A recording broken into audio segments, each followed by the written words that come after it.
What's up, everybody? Bicoastal MMA here. Today, I got a video for you guys going over the recap of UFC Fight Night, Allen versus Craig, how my picks did, and I'll also be going over some recent news that I want to talk about and see what your guys' opinions on them are. So let's get into it. We'll start off with the first fight of the main card, which was Euros Medic versus Mitabek Orlabe. I had went with Euros Medic on this one. I thought it was a safe bet with Mitabek coming in on 4 days notice, coming from the LFA, having a fight about a month ago. Him coming up a weight class. He doesn't even fight at welterweight. He fights at lightweight. But he came in and put on a wrestling and grappling clinic, and Medic had absolutely no answers for it. Got worked. Good on Mitabek Orlabe. Like, that's really all I could say. Like, this was crazy to see. Whenever I was watching it, I was kind of just in disbelief. And really, I didn't put enough respect on his name. And I think going forward, anytime he fights, I'll definitely be thinking twice if I'm going to be picking against him because he made real easy work of Euros Medic. Medic had a couple good striking exchanges at the beginning of the fight, but once Mitabek started wrestling and grappling, Euros Medic had absolutely no answers for it. There were some comments too, I think it was within the fight, that were made that he made in an interview leading up to this fight that he had been working a lot with Benil Dariush on the wrestling and grappling and saying that it was coming along very nicely and looked very good. I think he needs to go and train a lot more of that because he got absolutely worked in this fight. Not even close. Made me look really bad in picking against Mitabek in this one. Learning experience for me, though, with not underestimating some of these guys coming from these lower promotions. Some of these guys are going to be able to come in here and be able to put on a clinic on some of these guys. And this guy showed it. I should have been. I didn't think that it was going to be as wrestling heavy as it was going to be. And I guess maybe that's kind of where I went wrong. This guy's got power in the stand up. And I thought this was going to be more of a stand up fight. And I thought Medic was going to be able to piece him up. Didn't know that Medic's wrestling and grappling was that. Defense was that bad. So amazing win for Mitabek on that one. Got his first win in the UFC on his first fight. And this is not even his weight class. Again, he's a lightweight. So excited to see what he looks like in whatever they end up matching him up at with lightweight. On to the next one. We got at women's strawweight, Luana Pinheiro versus Amanda Ribas. I had Ribas winning this fight. I had a prediction that she was going to win it via decision. She ended up getting a TKO finish at the end of the third round. First round, Luana came out super strong, was throwing a lot of haymakers, pieced up Ribas, had her all welted up, cut under one of her eyes. But she didn't do that great of a job on her pacing. It was almost like that first round, the way she came out. It was either I get it done in the beginning of this fight or I don't. And she wasn't able to get the finish in the first round. And in the second and the third round, she started to tire out. Amanda Ribas really got into her flow, started putting together a lot of good striking with leg kicks, body kicks, started putting together a lot of good combos. And towards the end of the third round, Pinero was visibly tired, and Hebos started really pressing the pace, putting a lot of pressure on her. Had like a spinning wheel kick to the face that started off the combination that put Pinero out. Dropped her, got some ground and pound, and the fight got called. And Hebos looked really good, especially in that second and third round. So I think this was like the number 11 and number 10, I think is how they were ranked. So Hebos now can get back to getting some top 10 elite level opponents. I think the strawweight division is going to be where she can thrive more so than the flyweight division. I just think that those girls are a little bit too big for her to be competing in that division. So Pinero looked really good. I think that if she could just work on her pacing a little bit, her striking actually looked better than I thought it was going to, especially in that first round. There was times where I was a little bit concerned that maybe she was going to get the best of Hebaz and be able to put her out. But Hebaz got the win, so I got that one right. On to the next one. We had at bantamweight, we had Peyton Talbot versus Nick Aguirre. I had Talbot winning this fight. I think I had predicted a second round TKO. Aguirre came out very wrestle heavy in the first round. I think he ended up, though, tiring himself out in that first round with how much wrestling, how much he was just trying to stick to Talbot, not let him get any space. Very apparent that when Talbot was connecting with his strikes, Aguirre was wanting no part of it, was definitely hurting him.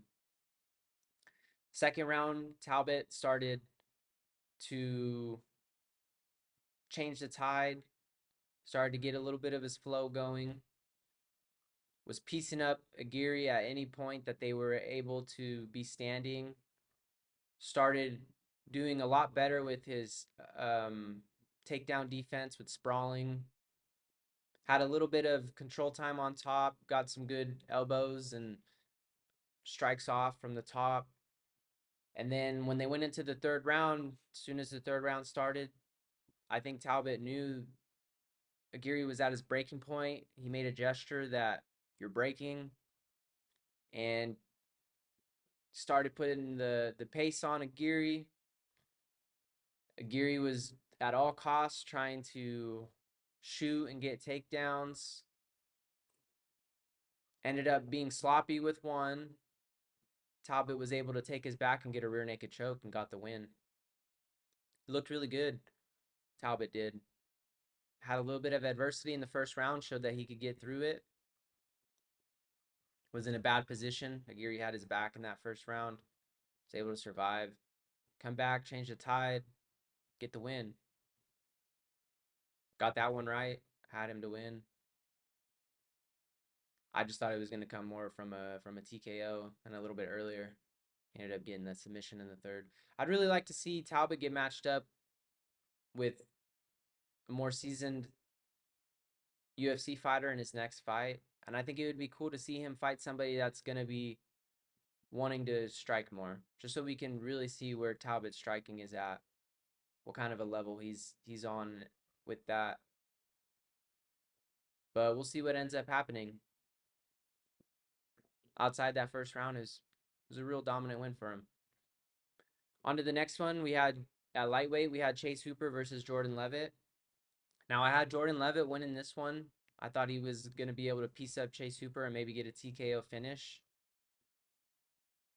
He just ended up getting too caught up in the grappling exchanges.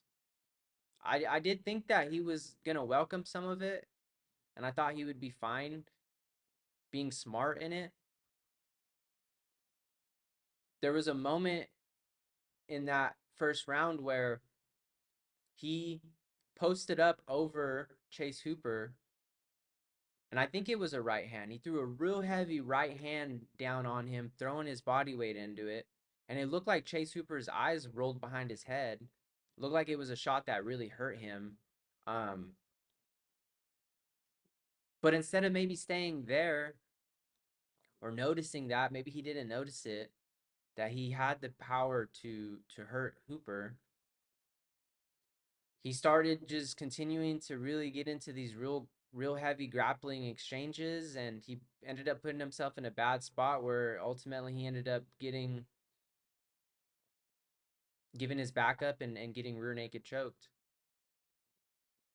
Even Hooper in his post fight interview was a little bit surprised that it wasn't a more stand up striking fight. I just think that was the path of least resistance for Levitt to get the win, and I think it would have been there for him if he would have went that route. But Hooper ended up getting the win. Congrats to him. It was an entertaining fight. These guys had a high paced, very interesting and fun grappling exchange. But Levitt ended up paying the price and ended up getting choked. So I ended up getting that one wrong. On to the next. We had at welterweight, we had Michael Morales versus Jake Matthews. This fight kind of went exactly how I predicted that it would go. Morales did exactly what needed to be done for him to get the win in this one. He used his length very well, used his jab very well, set up a lot of his striking exchanges. He also used leg kicks very well too, beating up Matthews' lead leg. Morales looked really good. I mean, I feel like he dominated this fight, most of the fight. Matthews had a couple of exchanges that he got the better of Morales on, but outside of that, Morales was pretty dominant. One of the judges' scorecards was a 30-27. I agree with that. I think he controlled the pacing, positioning. Usually was the one that was pressing Matthews, having Matthews more on his back foot with octagon control. He looked really good. I think with this win, he shows he can start fighting some of these higher ranked guys in the welterweight division, maybe get into the top 10 and see how he does. Welterweight division definitely has a lot of killers in it. I think, though, with the game plan he had in this fight, using his length the way that he did, I think it could be a problem for a lot of people. So I ended up getting this one right. Congrats, Michael Morales, on the win. And for the main event, we had at middleweight, we had Brennan Allen versus Paul Craig. Brennan Allen was the favorite in this one. I ended up going against him. I should have went with him. He definitely had more of the skills, just looking at it from a distance coming into this fight. I just felt like I couldn't go against Paul Craig. Paul Craig was coming from a higher weight class that he was ranked in the top 10 in. Had some amazing finishes on some very talented guys, on some very big names. And for some reason, it was just calling that he was going to be able to do it again. He was going to be able to withstand getting beat up a little bit and get a submission finish. Got close. Don't remember what round it was. I don't know if it was the first or the second round, but he had put Brennan Allen in a pretty nasty calf slicer.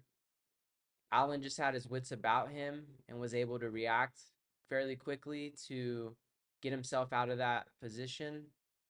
And outside of that calf slicer, Brennan Allen was able to dominate most of this fight. Looked really well on the feet with his striking and did quite a bit of damage to Paul Craig on the ground too with ground and pound and with elbows. So I ended up getting that one wrong. I think with this card, there's some things that I learned that going forward, I'll be able to maybe do better than batting 500 like I did on this one. Maybe got a little bit careless with some of my picks, but I'll do better on the next one. So there's a recap of the main card and how my picks did. So we'll go forward onto some more recent news. First topic I wanted to go over. I tried to look up the tweet that kind of started some of this, with McGregor and Dustin maybe having their fourth fight. Conor was doing a Q&A the other day, and someone asked him if he wanted that Poirier fight back again. And Conor had said something along the lines of, for him, it's a must, and he wants to finish unfinished business.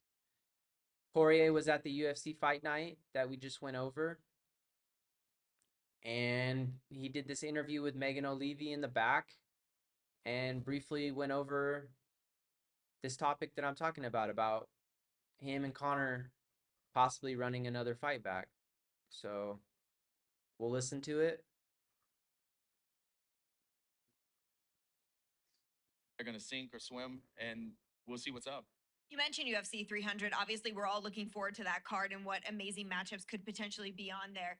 You know, we've heard Conor say he wants to fight on there. He's supposed to fight Chandler. He's mentioned that another fight with you has to happen. Is that something you would say yes to for a fourth time? We'll see. I probably would try to shut him up once and for all, but even if I slap his ass around again, he's still going to be chatting. So we'll see. Is him and Chandler official for that? I don't know what's going on. I don't think any of us know what's going on. I don't even know if they know what's going on. Yeah, I'm with you guys. I don't know what's going on, but that could be another. That's a huge fight. 2-1 against him. I don't really see another reason for it, but it'd be a huge fight. I know that you were willing to step in for the Abu Dhabi card. And I agree. I think it would be a huge fight. I mean, again, I don't think anyone quite knows what's going on with Conor and Michael Chandler. They should be fighting. I think that they should fight, but it just seems like sometimes Chandler kind of gets put out of the picture when talking about other people possibly fighting Conor, like that fight's not going to happen. I think for UFC 300, I think that would be a crazy fight if Conor and Poirier ended up running it back again. But again, be a little bit crazy, a little bit. I mean, you could say that it wouldn't make sense just because they did do the Ultimate Fighter, and it's like they should be fighting each other, and people have been waiting for it for so long. But I think people definitely would probably be calling to see Conor and Poirier run it back more than Chandler. So we'll end up seeing what ends up transpiring. If not, like Dustin was saying, he does want to get on the UFC 300 card. So either way, like whether it's a him and Conor or like I said in a previous video, I think him and if Nate came back to fight and him and Nate fought, I think that would be a good fight too. I definitely think it would have to be a big name for Dustin to want to really get in there. Either a big name or a high rank guy that puts him in a position for another title shot. But I think it's more likely for him to get a bigger name than a opponent that's going to put him right in there for a title shot. What do you guys think though? You guys think that Dustin and Conor running it back is something that does need to happen? I think it needs to happen. Dustin kind of in the second fight got the best of Conor. Conor's stance and just the way that he went into that fight, it didn't work out for him. He was too boxing heavy. Dustin was able to really piece up that leg of Conor, immobilized him, and then was able to finish it off by knocking him out up against the cage. Conor not really able to move. And then in the third fight, we had that leg break. So it says 2-1, and like, yeah, it is 2-1, but that third fight, it would have been nice to have seen that fight actually get finished in a fashion that wasn't Conor throwing a leg kick and breaking his leg. You know, I think there's some unanswered questions left there, and I would like to see that fight ran back. Definitely think that it's a fight that needs to happen. So, tell me what you guys think about it. We'll go on to the next topic, which in this topic, kind of what happened was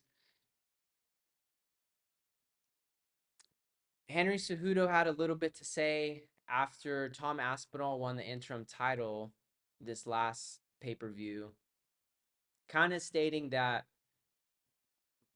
Aspinall made a too big of a deal or was too emotional um, for winning an interim title, for it being a second place thing, and him not actually being the champion, and it just being a number one contender spot.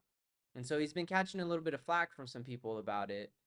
Um, I don't know. I think like I do see some merit in what he's saying, but at the same time, though, too, like I think it's okay for people to get emotional with an accomplishment like that. It's the interim title. Like his dad's in his corner, and his dad, however long ago, quit his job to become a jiu-jitsu coach full time and teach up his boys, teach up his sons, and now his son is an interim champion in the UFC. It's a very beautiful storyline. I could see where a lot of emotion would be in there.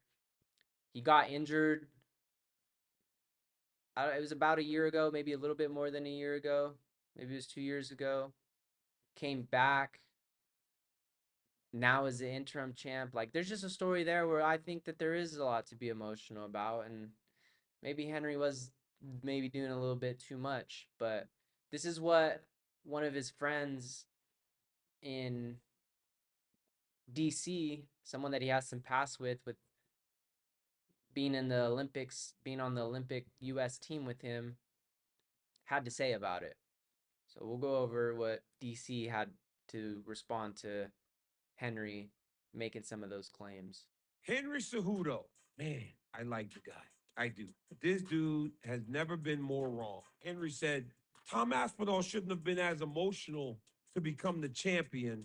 It's not the real belt. It's not fair. Henry Cejudo became the UFC champion because he's a tremendous athlete and he is just a winner. He's just a winner. But Henry Cejudo was not groomed to be UFC champion. Henry Cejudo was groomed to be the Olympic wrestling champion. And he Maybe he did has a that. point right And there when with he that. did that, he cried. He was excited and he was the champ. And it felt like he had accomplished the world. That's what Tom Aspinall did. Interim or not, they're wrapping 12 pounds of gold around his belt. So he got emotional. That feels as real to him as that Olympic gold medal put around Henry Cejudo's neck back in Beijing. His father quit working to train him to go chase that belt. Henry's wrong. Friend or not, wrong. So there you have it. That's what DC had to say about it. I think the point that he made about Henry kind of maybe having a certain mentality because of him going and chasing an Olympic gold medal, maybe he has a pretty good point on that. Like maybe this mindset that Henry has on this is coming from that aspect. It's either gold or nothing. And if I ain't having that gold put around my neck or my waist, I didn't do enough. I haven't proven myself. I don't have the opportunity to relax a little bit, so to say, or, feel like I really did it. I really accomplished what I came out to do. Maybe that's kind of where Henry's coming from. It's just, hey, Tom, don't let this give you too big of a head. This ain't the actual belt. You still have some work to do. Keep on putting that work in. You're going to need to do that fighting against somebody like John Jones. I can kind of see that point, being made from Henry, and that's kind of where he's coming from. But Henry ended up responding to this. Seems like he didn't quite like what Daniel had to say. So we'll listen to what Henry had to respond with. So DC, man, you're turning on your Olympic team, man. You're turning You're turning against the greatest combat athlete of all time. But you know what, DC? I love it. If I was to win an Olympic silver medal, you think you see me running around? You think you see me crying? You think I would want to pick up that American flag and represent all of us? An interim bout just means you're the number one contender. And for all you soft people that don't like that, including Tom Aspinall, because yeah, I will say this. Yeah, it was too much. Save those tears. Save those tears that if you can beat a guy like John Jones, if you can truly beat the greatest of all time and say you are a world champion. I just personally think, first of all, congratulations to Tom. But at the same time, you're the number one contender, man. The interim belts mean nothing. They mean nothing because you know what it's all about. This is why it's all about being the absolute best in the world. And if you don't understand it, if you guys don't get that logic of you being number one to say you're number one, not number two, number one, then it's different. But DC, you wouldn't know. You know why? Because there's only one Triple C. There's only one greatest combat athlete of all time, and his name is Triple C. P.S. That's what he had to say. He had his appeared too. Hey DC, nobody asked for your two chins, even though the belt couldn't fit around your waist. It was still undisputed. Tom, congrats on being the best side chick in the UFC. So there you have it. Henry leaning into his little bit of a heel role. But like I said, I do see some points being made here that from both sides. I think Henry has some points with, maybe this is more of him trying to put Tom Aspinall in the best position that he needs to be put in with his mindset going forward, knowing that there's still some more work to be done and don't feel like you accomplished it yet. And I see the other side too, where this was a very emotional win for him, regardless if it was for the interim title. Let the man live a little bit. If he wants to be a little bit emotional and cry and let it out, let it be. Doesn't always need to be these takes on some of these things. Sometimes people just need to be left alone. But that's the way this social media and entertainment game goes, I guess, right? So what do you guys think? Who do you think's in the right here? Who do you think's in the wrong? Like I said, I kind of see on both sides there being some merit behind what's being said. I'm not trying to pick a side on this one. Um, I think both Henry and DC had some good things to say and both have valid points. But we'll see how this pans out. We'll see if a little bit more beef ends up happening between Henry and anyone else, or if more beef happens between him and DC in the future, or if they just hash it out. And maybe this is just all a little bit scripted. Maybe it's all for them to get some views on their content. It's definitely a thing that happens. So we'll go on to the next topic, the last topic that I wanted to talk about. And that is recently Joe Rogan had The Rock on his podcast, and Chael Sonnen had a little bit of some things to say. Some interesting things, if I might add, to say uh, about it. I think he brought up some pretty good points regarding um, maybe some elephants in the room, or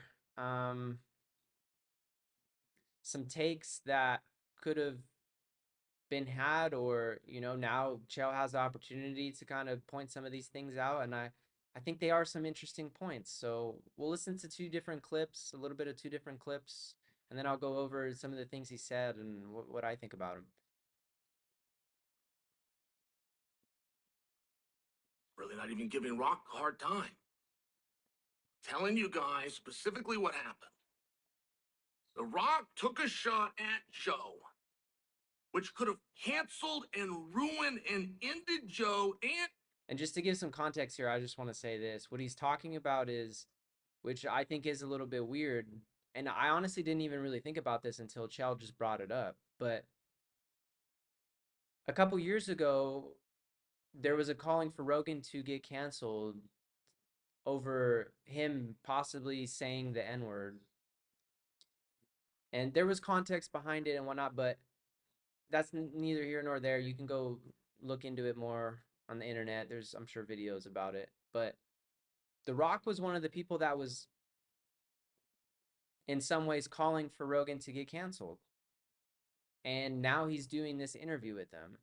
And so Chael is having a little bit of a problem with this and thinks that, and we'll hear kind of some of the things maybe he thought about that Joe should have maybe pressed him on more, but he thinks Joe should have pressed him on maybe some certain questions or whatever and not been such a nice guy like he was in the interview, because this is a person that was basically calling for Rogan to be ended, for him to be canceled.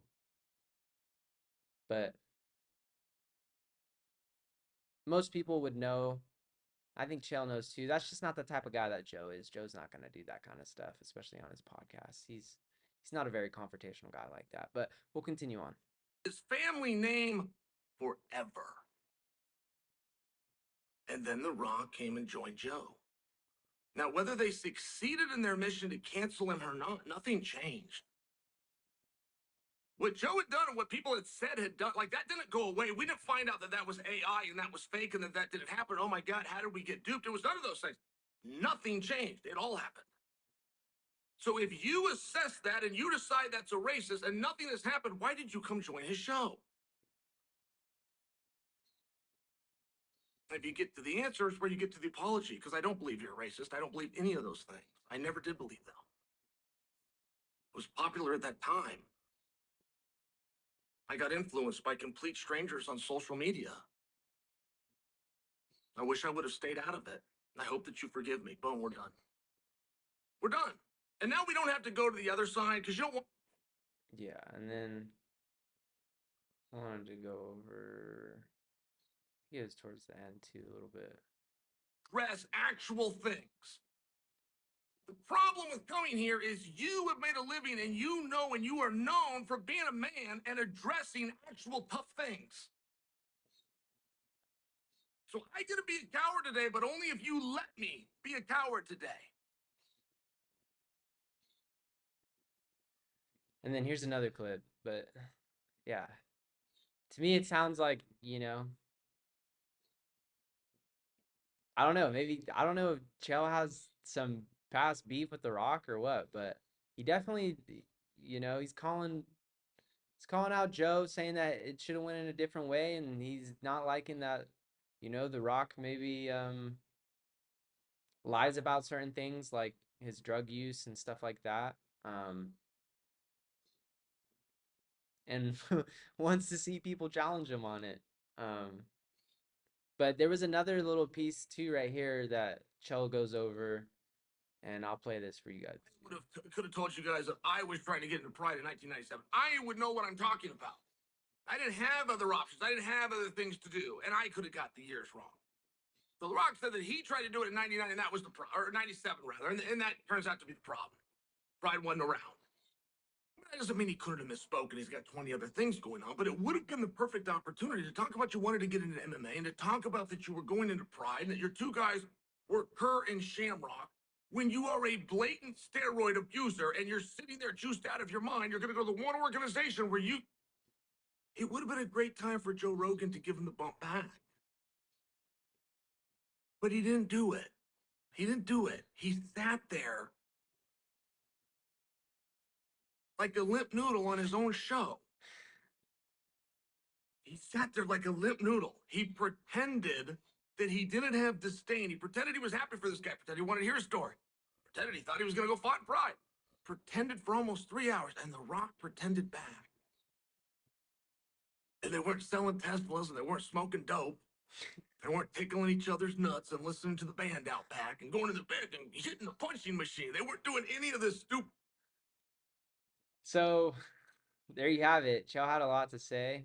Seems like he maybe has something against The Rock. I don't know. Maybe he just doesn't like that The Rock says things that he thinks are very untrue and isn't being truthful about. One of the things he was talking about, for some context for you that don't know, The Rock was saying that he had a little bit of a stint where he didn't know if the WWE stuff was gonna work out. So he was debating setting up and going to go fight in Pride, which was a fight promotion that is no longer around, that happened in Japan, where a lot of big names fought there. Um, and he was talking about being able to make, what he was going to do to be able to make money and whatnot. And I guess with the math that he was saying, with being in 97, I guess Pride wasn't around at that time yet. So Chael's kind of calling it out. Maybe this is just a little gimmick, or, The Rock is just saying this just so he can be made to look cooler in some sort, or to try to put himself to involve himself with something that he never was involved with. And also too, like Chael thinking that, like, dude, this dude, if he would have done it, like, he would have got destroyed. Like, I think there was a video of Ken Shamrock talking about this, where he basically told The Rock, with regards to like MMA and stuff, that like he's better off sticking with wrestling, that he's not going to be cut out for the MMA scene. So maybe this is just Chael, wanting to call out something that didn't get called out, and it probably isn't going to get called out. Also, too, maybe Chael is very great at this, with being able to market himself and picking certain topics to talk about and having a lot of crazy things to say about it, but also, like, a lot of the things he said, just the way that he words things, the promos that he has, whether he writes this stuff down beforehand and goes over it, it just it makes for very entertaining conversation. And some of these points I do agree with him on.